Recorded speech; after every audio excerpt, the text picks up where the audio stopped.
Hello friends, आज मैं आपको थ्रिल मूवी एक्सप्लेन करने जा रही हूँ जिसका नाम है ओल्ड।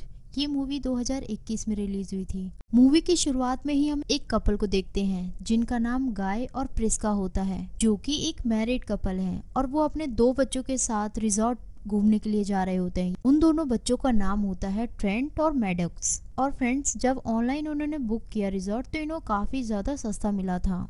इसके अलावा हमें पता चलता है कि प्रिस्का को बेनिक ट्यूमर है और इसी वजह से उन दोनों का रिश्ता अब नहीं चल पा रहा है। जब ये लोग रिजॉर्ट पहुंचते हैं तो इनका वेलकम बहुत ही शानदार तरीके से होता है। इनको कॉकटेल भी पिलाई जाती है और फ्रेंड्स, हमें पता चलता है कि ये कॉकटेल ड्रिंक ये आगे जाके बहुत इंपॉर्टेंट रोल प्ले करने वाली है, तो इसके लिए एंड तक जरूर देखिएगा आप लोग। अब ये फैमिली जाकर उसी रिजॉर्ट में रुकती है। अगले सीन में हम देखते हैं ट्रेंट एक बच्चे के साथ खेलता है जो कि उसी रिजॉर्ट मैनेजर का भतीजा था, और देखते हैं कि इन दोनों की फ्रेंड्स काफी ज्यादा अच्छी हो जाती है। ये दोनों अपने नोट्स को, जो कि क्रिप्टो लैंग्वेज में होती है, ये दोनों शेयर करते हैं। फ्रेंड्स, हमें पता चलता है कि ये नोट्स भी मूवी के एंड तक बहुत ही ज्यादा इंपॉर्टेंट रोल प्ले करने वाले हैं, तो फ्रेंड्स इन्हें भी जरूर याद रखिएगा।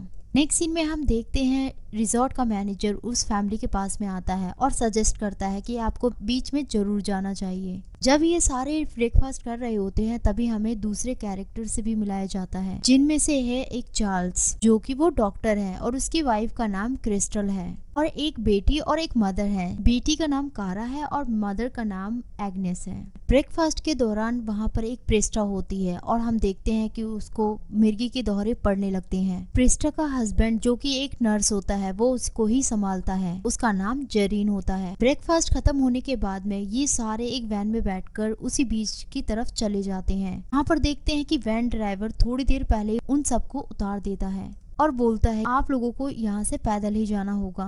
ये सारे वहीं पर उतर जाते हैं और सब लोग अपना सामान लेकर उसी बीच की तरफ जाने लगते हैं। अब ये सारे देखते हैं कि चट्टानों के बीच में से उस बीच की तरफ पहुंच जाते हैं, जो कि देखने में बहुत ही ज्यादा सुंदर लग रहा था, जो कि चारों तरफ से चट्टानों से घिरा हुआ है। जब ये सारे उस बीच की तरफ पहुंचते हैं, यानी कि उस बीच में पहुंच जाते हैं, तो देखते हैं कि पहले से ही बहुत चीजें पड़ी हुई हैं। जहां पर हम देखते हैं ट्रेंट को एक डायरी मिलती है जिसमें बहुत सारे लोगों के कॉन्टेक्ट्स थे। वो डायरी अपने पास में रख लेता है। अब यहाँ पर सब कुछ ठीक चल रहा था और बच्चे भी अब अपने खेल में मस्त थे। तभी हम देखते हैं कि उस बीच में एक लाश मिलती है, जिसे बाहर निकालने पर उन्हें पता चलता है कि वो एक रैपर आर्टिस्ट है। वो सबको बताता है कि वो वहाँ पर तैरने के लिए गई थी और वो उसी में ही डूब गई। तभी चार्ल्स, जो कि एक डॉक्टर है, वो उस पर शक करता है कि जरूर इसने ही अपनी गर्लफ्रेंड को मारा होगा। तभी हम देखते हैं कि अचानक से चार्ल्स की मॉम को चेस्ट पेन होना शुरू हो जाता है। तभी चार्ल्स अपनी मॉम को उसी रास्ते से ले जाता है। तभी चार्ल्स को काफी ज्यादा प्रेशर फील होता है और उसका सर चकरा जाता है और वहीं पर वो बेहोश हो जाता है। उसके थोड़ी देर बाद हम देखते हैं कि चार्ल्स की आंखें फिर से वही बीच पे ही खुलती हैं, जो कि वहीं पर बैठा हुआ था। वहीं पर गाय और प्रिस्का के बच्चे, यानी कि ट्रेंट और मैडॉक्स होते हैं, जो कि 6 और 11 साल के थे। अब वो अचानक से 12 और 17 के हो जाते हैं, वो भी सिर्फ कुछ घंटों में, जिसे देखकर सारे हैरान हो जाते हैं कि ये कैसे पॉसिबल हो सकता है। तभी प्रिस्का अंदाजा लगाती है कि यहाँ पर इस बीच में तो काफी ज्यादा टाइम बहुत जल्दी से बीत रहा है, जिसकी सबकी उम्र बहुत तेजी से बढ़ रही है और ये सारे यहाँ पर फंस चुके हैं। यहाँ से निकलने का कोई भी रास्ता उनको कहीं भी नजर नहीं आ रहा था। यहाँ पर चार्ल्स ये सब कुछ देखकर बहुत ज्यादा घबरा जाता है और सैडन को मारने के लिए आगे बढ़ता है, क्योंकि उसे लगता है कि उसकी वजह से ही ये सब कुछ हो रहा है और उसने ही अपनी गर्लफ्रेंड को मारा है।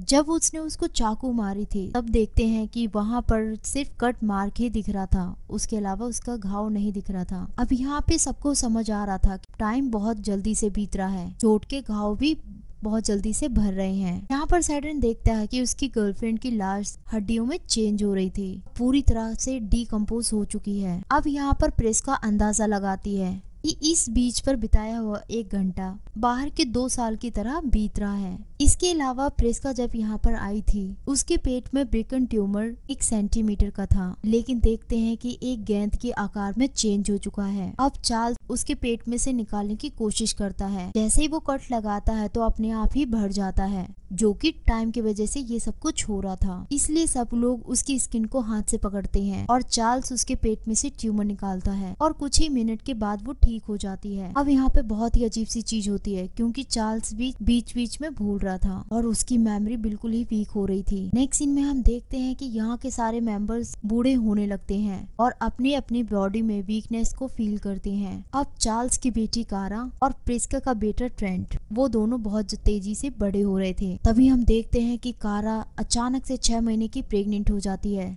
तो देखते हैं कि कारा एक छोटे से बच्चे को जन्म दे देती है, जो कि 6 महीने का ही होता है और टाइम की एडजस्ट ना होने से उस बच्चे की वहीं पर मौत हो जाती है। ये देखकर कारा बहुत ज्यादा डर जाती है और वहां से बाहर जाने की कोशिश करती है। वो पहाड़ों के जरिए बाहर जाना चाहती थी। भी देखते हैं कि वो ऊपर से गिर जाती है और वो मर जाती है। अब उन्हें दूर से कैमरे का रिफ्लेक्शन दिखाई देता है और ऐसा लग रहा था कि उन पर कोई नजर रख रहा है। अब उन सबको समझ में आ जाता है कि उनके साथ किसी ने साजिश करी है और उनको जानबूझकर इस बीच में लाया गया है और सबकी फैमिली में से कोई न कोई बीमार है, इसलिए उन लोगों को इस रिजॉर्ट की बुकिंग बहुत सस्ते में ही मिल गई थी। नेक्स्ट सीन में हम देखते हैं कि पैट्रिसिया वहीं पर उसे फिर से मिर्गी के दोहरे आने लगते हैं, जो कि उसे ब्रेकफास्ट के टाइम पर भी आए थे। लेकिन इस बार वो बच नहीं पाती है, क्योंकि टाइम बहुत ही तेजी से बीत रहा था। इसकी वजह से उसकी मौत वहीं पर हो जाती है। वहीं दूसरी तरफ हम गाय और प्रिस्का को देखते हैं, जो कि बहुत ही ज्यादा वीक हो रहे थे। तभी हमें पता चलता है गाय को दिखना कम हो जाता है और प्रिस्का को सुनाई कम देता है। ये सब उनकी उम्र बढ़ने से होती है। वो दोनों साथ में बैठे होते हैं और डिस्कस कर रहे होते हैं। तभी हम देखते हैं कि चार्ल्स वहां पर आता है, जो कि एजिंग की वजह से अपनी मेमोरी को खो रहा था। उन दोनों पर हमला कर देता है, जिसके बाद में प्रिस्का चाकू से चार्ल पर वार करती है, क्योंकि टाइम बहुत तेजी से बीत रहा था। तो टिटनेस बढ़ने की वजह से उसकी मौत वहीं पर हो जाती है। उसके बाद में हम क्रिस्टल को देखते हैं, जो कि अपनी बॉडी का बहुत ही ज्यादा ध्यान रखती थी। अब उम्र बढ़ने से उसके अंदर कैल्शियम की बहुत ही ज्यादा कमी हो जाती है और उसकी हड्डियां बढ़ने लगती हैं और देखते हैं कि वो भी वहीं पर मर जाती है। अब यहाँ पर फ्रेंड्स हमें पता चलता है कि गाय, प्रिस्का और उन दोनों के बच्चे यानी कि ट्रेंट और मैडॉक्स ही बचते हैं। नेक्स्ट डे मॉर्निंग में हम देखते हैं कि गाय और प्रिस्का भी मर चुके हैं।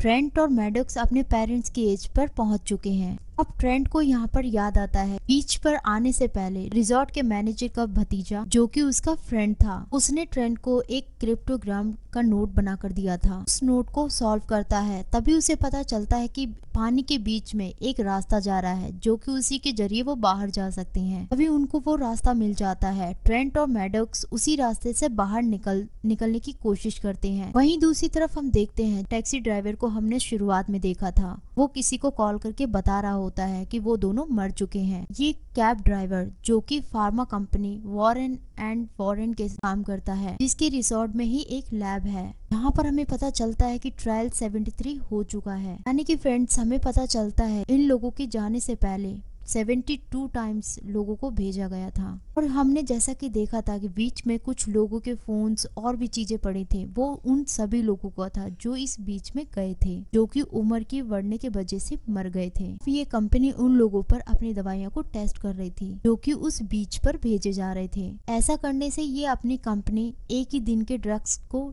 चेक कर पा रही थी और उन्हें काफी सालों तक वेट नहीं करना पड़ रहा था। इसके अलावा हमें पता चलता है कि विजिटर्स को ड्रिंक पिलाई जाती थी, यानी कि कॉकटेल पिलाई जाती थी, और ये हमने मूवी के शुरुआत में देखा था। वो वही दवाइयाँ थी जो कि उन्हें टेस्ट करनी थी। ये सब ऐसा कर रहे थे जो कि इनका रिसर्च का टाइम लग रहा था, वो उसको सेव कर सके। वहीं दूसरी तरफ हम देखते हैं कि ट्रेंट और मैडॉक्स दोनों बचकर उस बीच से निकल चुके हैं और उन्होंने पुलिस को सब कुछ बता दिया है और उन्होंने वो डायरी भी पुलिस वालों को दे दी है, जो कि उन लोगों को मिली थी, जो कि उन्हीं सारे कॉन्टेक्ट्स यानी 72 लोगों की लिस्ट थी। वहाँ पर जाकर वो सारे मारे गए, जिसके बाद में वो सारे रिजॉर्ट के लोग पकड़े गए। उसके बाद में हम देखते हैं ट्रेंट और मैडॉक्स अपनी आंटी के घर रहने के लिए चले गए थे, जो कि इन दोनों की आंटी उनकी एज से भी कम है। इसी के साथ में ये मूवी यहीं पर खत्म हो जाती है।